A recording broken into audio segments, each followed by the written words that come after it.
پر ایک اس رات میں قرآن نازل ہوا. نمبر 2 یہ نمبر آپ نے یاد. نمبر 2 اس رات قبرستان جانا چاہیے.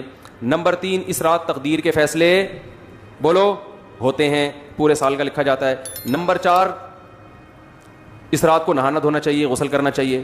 نمبر 5 وہ تو آخر میں بتاؤں گا. نمبر 5 حلوے مانڈے, حلوہ ولوا. نمبر 6 پٹاخے. نمبر 7 عبادت. یہ 7 چیزوں کے علاوہ بھی ہے کچھ, یہی چیزیں. تو اب ہم نمبر وار چلتے ہیں. پہلی بات تو یہ کہ اس رات قرآن نازل ہوا, یہ بھی کسی دلیل مضبوط دلیل سے ثابت نہیں ہے, صاف طور پہ قرآن میں ہے انا انزلناہ فی لیلۃ القدر, ہم نے قرآن کو لیلۃ القدر میں نازل کیا.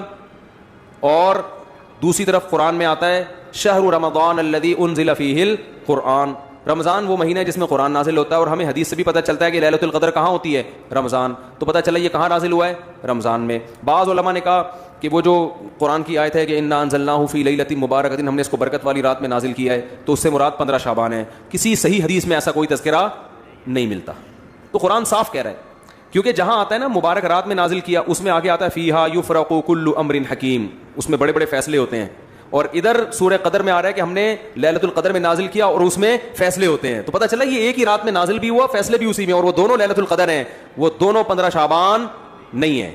تو دوسرا مسئلہ تقدیر کے فیصلے, تو وہ بھی اسی سے حل ہو گیا. قرآن کہہ رہا ہے جس رات میں قرآن نازل ہوا اسی میں جبریل آتے ہیں, من کل امر, تمام کی قسم کے فیصلے. اصل میں تو ازل سے فیصلے ہو چکے ہیں, وہ تو ہو چکے ہیں, لیکن فرشتوں کو کام سونپ دیا جاتا ہے نا کہ ایک سال میں کیا کرنا ہے, تو وہ ہو چکے ہیں. یہ کہتے ہیں نا کہ اصل فیصلہ تو ہو گیا, اس پر عمل درآمد سے آپ اس کو تعبیر کر دیں. تو ابھی چونکہ یہ ٹاپک نہیں ہے تو میں صرف ٹو دا پوائنٹ بات کر رہا ہوں کہ وہ جو فیصلے کی رات ہے وہ بھی کون سی ہے, لیلۃ القدر ہے. تیسری بات کیا تھی, قبرستان جانا. تو قبرستان جانے کی جو حدیث پیش کی جاتی ہے کہ نبی صلی اللہ علیہ وسلم رات کو آہستہ سے 15 شعبان کی رات کو اٹھے, اور امی عائشہ بھی آپ کے پیچھے چلی گئیں, آپ نے جنت البقیع کے مردوں کے لیے مغفرت کی دعا کی, اور آپ صلی اللہ علیہ وسلم واپس تشریف لے آئے. تو اس سے پتہ چلتا ہے کہ 15 شعبان کو کہاں جانا چاہیے, قبرستان جا کے مردوں کی مغفرت کی دعا کرنی چاہیے. اس پہ چند اشکالات ہیں. نمبر 1 یہ حدیث صحیح نہیں ہے, اور اس کی دلیل کیا ہے صحیح نہ ہونے کی, وہ میرا آڈیو بیان میں پوری سند اور اس کی راویوں کی پوری تحقیق میں نے پیش کی ہے. یہ حدیث صحیح نہیں ہے. لوگ کہتے ہیں فضائل میں ضعیف حدیث چلتی ہے, یہ فضیلت نہیں ہے, یہ مسئلہ ہے, یہ مسائل ہیں. فضائل کا مطلب ہوتا ہے ایک عمل حدیث سے ثابت ہے, اس کی فضیلت میں ضعیف حدیث پیش کرنے کی اجازت ہے, لیکن عمل ہی کو ثابت کرنا, تو یہ تو ایک پراپر عمل ہے نا کہ اس رات کو اٹھ کے قبرستان جانا, تو عمل ہی ثابت نہیں ہو رہا. تو پہلی بات یہ کیا ہے, یہ حدیث کیا ہے, ضعیف. دوسری بات, فرض کر لو یہ حدیث صحیح ہے, تو سوال پیدا ہوتا ہے اگر یہ عمل باقاعدہ سنت ہوتا تو صحابہ میں کسی نے تو یہ کام کیا ہوتا, کیونکہ صحابہ تو سنت پہ بہت حریص تھے. مشرکین مکہ یہ کہا کرتے تھے لو کان خیرا ما سبقونا الیہ, اگر یہ اسلام خیر کی چیز ہوتی تو صحابہ ہم پہ سبقت نہیں کرتے, خیر میں تو ہم آگے بڑھتے ہیں, جبکہ ہمارا نظریہ ہے کہ اسلام خیر کی چیز تھی تبھی صحابہ اس میں انہوں نے پہل کیا. تو ہم کہتے ہیں اگر اس رات کو قبرستان جانا سنت ہوتا تو ابو بکر جاتے, عمر جاتے, عثمان جاتے, علی جاتے, کوئی صحابی تو جاتا.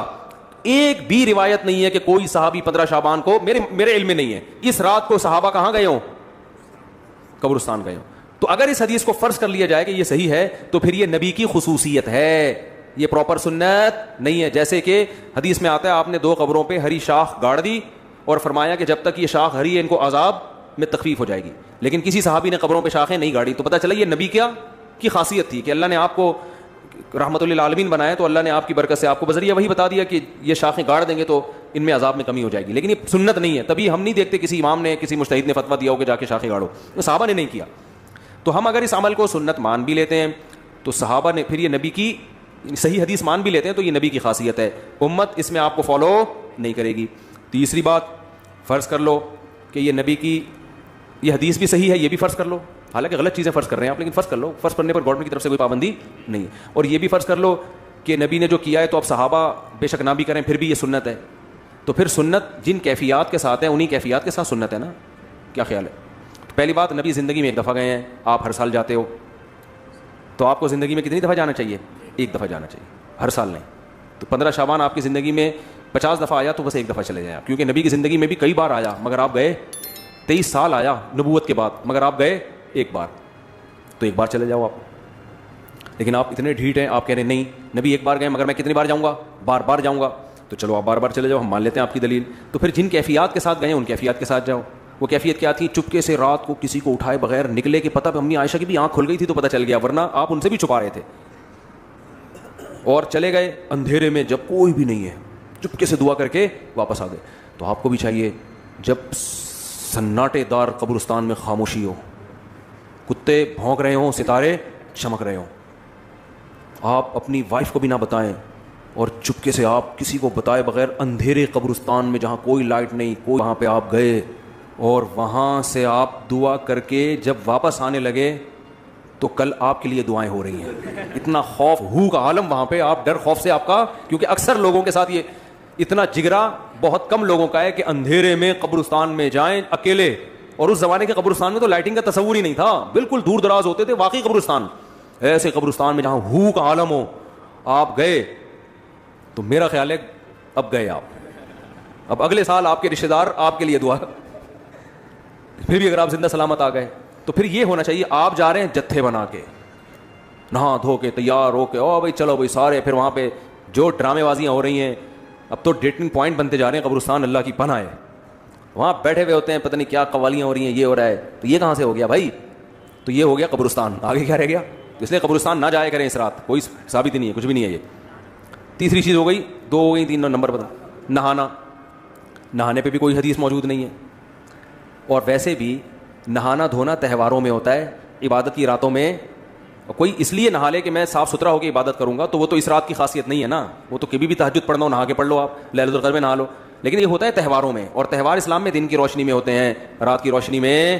عیسائیوں کے تہوار ہوتے ہیں، ہندوؤں کے ہوتے ہیں، مسلمانوں کے نہیں ہوتے. عید الفطر، عید الاضحیٰ میں صبح صبح نہا دھو کے ہم نکلتے ہیں صبح. اسلام میں رات کو تہوار ہی نہیں ہے. کیوں نہیں ہے؟ رات کو توجہ گناہوں کی طرف جاتی ہے، شراب کباب کی طرف جاتی ہے. اس لیے اسلام اور تہواروں کو سیلیبریٹ کیا جاتا ہے نا، تہواروں کو میں خوشی منائی جاتی ہے. تو اسلام نے خوشی منانے کے لیے دن کا ٹائم دے دیا. اس میں پھر شراب کباب کی طرف توجہ نہیں جاتی، اور بتیاں جلا ہی نہیں سکتے آپ اس میں، ٹھیک ہے نا. دن میں آپ بتی جلاؤ گے نظر ہی نہیں آئے گی نا. تو تہوار دن میں رکھیں، رات میں رکھے ہی نہیں اسلام نے، تو بتی کا خرچہ بھی بچے گا آپ کا، ٹھیک ہے نا. تبھی ہم کہتے ہیں جو 12 ربیع الاول رات کو بتیاں لگائی جا رہی ہیں، اور اس کو عید بھی کہا جا رہا ہے. تو عید رات کو نہیں ہوتی، عید کب ہوتی ہے؟ دن میں ہوتی ہے، اور دن میں بتی نظر ہی نہیں آئے گی. تبھی عید الفطر عید الاضحیٰ میں بتیاں جلاتے ہی نہیں ہیں لوگ. تو اس لیے اسلام میں یہ والا سیٹ اپ ہی ایسا رکھ دیا کہ بتی کا پہلے ہی لوڈ شیڈنگ سے مر رہے ہیں، ٹھیک ہے نا. ایسا سیٹ اپ بنا دیا اسلام نے. شراب کباب کی طرف توجہ نہیں جاتی. اسلام انسان تمیز سے نہا دھو کے مسجد میں نماز پڑھے گا، آئے گا جلیبیاں کھائے گا، چلو بس یہ ہو جاتا ہے. تو تہوار دن میں ہوتے ہیں، رات میں نہیں ہوتے. اس لیے اس رات میں نہانا دھونا بھی کہیں ثابت نہیں ہے. اور حلوے مانڈے بھی خوشی کی رات کہا جاتا ہے. تو خوشی کی رات، ایک تو حلوہ ثابت نہیں ہے، دوسرا یہ خوشی کی رات ہے نہیں. اگر اس کو بہت زیادہ فرض کیا جائے گا تو عبادت کی رات کہا جائے گا. وہ حلوہ کھا کے ویسے بھی عبادت نہیں ہو سکتی. حلوہ کھاؤ گے تو ٹون ہو جاؤ گے آپ، ٹھیک ہے نا. دماغ پہ میٹھا، جب بھی میں تو میٹھا کھاتا ہی نہیں ہوں. میں جب بھی دعوت میں جاتا ہوں لوگ مجھے میٹھا پیش کرتے ہیں، میٹھا شربت پیش کرتے ہیں، کھائیں نا. میں کہتا ہوں نہیں، کہتے ہیں کیا شوگر ہے؟ میں کہتا ہوں الحمدللہ شوگر نہیں. پھر کیوں نہیں کھا رہے بھائی؟ میٹھا کھاؤں گا ٹون ہو جاؤں گا میں. کیا فائدہ اپنے آپ کو، جب جو باڈی کو ضرورت تھی وہ ہمیں مل گیا ہے. اب یہ کھائیں گے تو باڈی کو کوئی فائدہ بھی نہیں ہے، اور خام خواہ کی ذہن کی فریشنس کی ایسی کی تیسی. ایک شربت کا گلاس آپ پی لو، آپ کو تھوڑی دیر میں سستی محسوس ہوتی ہے. تو 2 سیکنڈ کے 5 سیکنڈ کی لذت کے لیے میں 3 گھنٹے کی ٹینشن کیوں اٹھاؤں؟ ابھی میں ہنستا بولتا، دماغ میرا فریش ہے نا، آپ کے سامنے بیٹھا ہوا ہوں، فٹ فاٹ دماغ الحمدللہ چل رہا ہے. اور میں شربت پی کے آتا نا تو تھوڑا سا ہوتا، تو وہ 2 منٹ کی لذت تھی. اور پھر یا تو سونا ہو نا، آدمی نے کھائے سو جائے تو پھر تو ٹھیک ہے، لیکن وہ الگ اس کا نقصان ہے کھاتے ہی سو جانے کا. تو یہ عبادت کی رات بھی ہے اور حلوے مانڈے بھی. تو یہ کھوپڑی میں آنے والی بات نہیں ہے، عقل کے بھی خلاف ہے. اور تہوار وہ دن میں ہوتے ہیں، رات میں نہیں ہوتے، اس کے بھی خلاف ہے کہ حلوے تو تہوار ہو گیا نا. آپ نے صاحب نے مجھے کہا فضائل پر بیان کرے، میں نے کیا کہتے ہیں یہ کیا ہو رہا ہے، یہ فضائل ہو رہے ہیں، کیا ہو رہا ہے بھائی؟ تو میں نے کہا جتنی فضیلت ہے بس اتنی ہی رکھیں گے ہم. آگے چلو. روزہ بھی کسی صحیح حدیث سے ثابت بولو بھائی نہیں ہے. اور عمل کو ثابت کرنے کے لیے حدیث کا صحیح ہونا ضروری ہے. لوگ کہتے ہیں فضائل میں ضعیف حدیث چلتی ہے. پہلے یہ فضیلت نہیں ہے، مسائل ہو رہے ہیں. مسئلہ ہے کہ 15 شعبان کا روزہ سنت ہے یا نہیں ہے. جب ہوگا تو پھر آگے اس کے فضائل کے 4 چاند لگانے کے لیے آپ، جیسے نماز ایک ثابت شدہ چیز ہے، اس کی فضیلت میں اگر کوئی ضعیف حدیث آئی ہے تو کوئی بات نہیں، فضیلت تو پہلے سے ثابت ہے نا. تو ضعیف حدیث بالکل من گھڑت تو نہیں ہوتی، امکان ہوتا ہے کہ شاید نبی نے فرمایا ہو، تو وہ آپ بیان کر دو. تو اب کیا مسئلہ ہے؟ تو 15 شعبان بھی ثابت نہیں ہے کا روزہ ثابت نہیں ہے. کوئی ایام 20 کے روزے پہلے سے رکھتا آ رہا ہے تو 13 14 15 کا وہ اس نیت سے رکھ لے، لیکن اس نیت سے نہیں کہ 15 کی شعبان کی الگ سے کوئی فضیلت ہے. سمجھتے ہو کہ نہیں سمجھتے ہو؟ اور کیا رہ گیا؟ عبادت. تو عبادت کے بارے میں احادیث جتنی بھی ہیں، میں نے آڈیو بیان میں سب کی سندیں پڑھ کر محدثین کا پورا ایک ایک راوی پر بحث کی ہے، وہ آپ سن سکتے ہیں. کوئی ایک حدیث بھی اس بارے میں صحیح موجود بولو نہیں ہے. کوئی ایک بھی ایسی نہیں ہے جس پر اعتماد کیا جا سکے. البتہ یہ ضرور ہے کہ محدثین کا فقہا کا عام اصول یہ ہے کہ جب کسی مسئلے کے ثبوت کے لیے حدیث ضعیف ہو لیکن کثرت سے ہوں تو ایک الگ سے حدیث سے تو مسئلہ ثابت نہیں ہوتا, لیکن ان کی کثرت کی وجہ سے ان حدیثوں میں جان پیدا ہو جاتی ہے. سمجھ میں آ رہی ہے بات؟ تو ایسی حدیث کو حسن کہا جاتا ہے. حسن لغیری ہے کہ بھئی وہ ساری سندیں ضعیف ہیں لیکن مل کے مجموعے سے کیا ہو گیا, تو اس میں ایک حسن پیدا ہو گیا. تو اب الگ الگ اس کے کیا فضیلت ہیں کہ جو اس رات میں عبادت کرے گا اس کو کیا ملے گا, تو وہ کوئی بھی حدیث جب میں بیان کروں گا نا یہ ملے گا تو وہ حدیث بہت ضعیف ہوگی.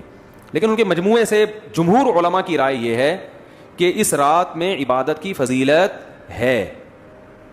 کیا ہے یہ تو ہر حدیث میں کی سند پہ بحث ہے نا, اس میں تو ممکن ہے کوئی کہ یہ فضیلت ہے تو دوسرا اعتراض کرے یہ والی فضیلت تو صحیح حدیث سے ثابت نہیں ہے, تو وہ کہ دوسری فضیلت ہے, وہ کہ یہ بھی ثابت, لیکن اس سے یہ نفس فضیلت ہے.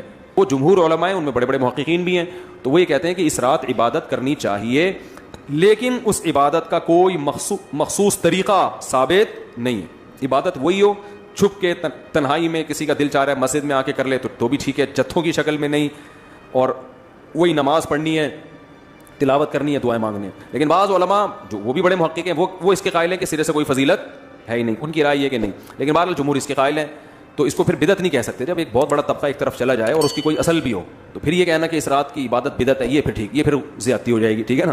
تو یہ ہے اس کا حساب کتاب. اور پھر ایک اور ہمارے حضرت ایک اور دلیل دیا کرتے تھے کہ اسلام کا ایک مزاج ایسا ہے کہ جس ٹائم یا جس دن کی یا جس وقت کی کوئی بہت بڑی فضیلت ہوتی ہے نا تو اس وقت کی تعین میں اختلاف ہو جاتا ہے. اسلام خود اختلاف ڈال دیتا ہے. اس کی مثال ایسے ہے جیسے جمعے کے دن ایک گھڑی ایسی ہے جس میں دعا لازمی قبول ہوتی ہے, لیکن وہ گھڑی کون سی ہے, بعض نے کہا عصر کی, بعض نے کہا خطبے کے درمیان, بعض نے یہ کہا. تو یہ اسلام کا مزاج ہے کہ جب کسی خاص ٹائم دن کو وہ کرتا ہے نا تو اس کی تھوڑی سی تعین میں اختلاف.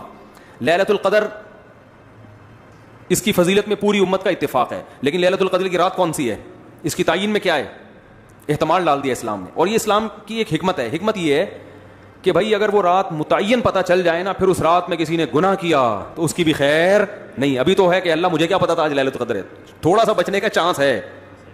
دوسری بات یہ کہ وہ رات اگر سوتے میں کسی سے نکل گئی تو پوری سال مایوس رہے گا اور باقی دنوں میں عبادت کرے گا ہی نہیں, کہ ایک رات 80 سال کے برابر تھی وہ نکل گئی تو اب کیا فائدہ. تو اللہ نے تھوڑا سا کیا کر دیا کہ شاید بھائی وہ جو اس سے پہلی والی میں تم جاگے تھے ہو سکتا ہے وہ والی ہو.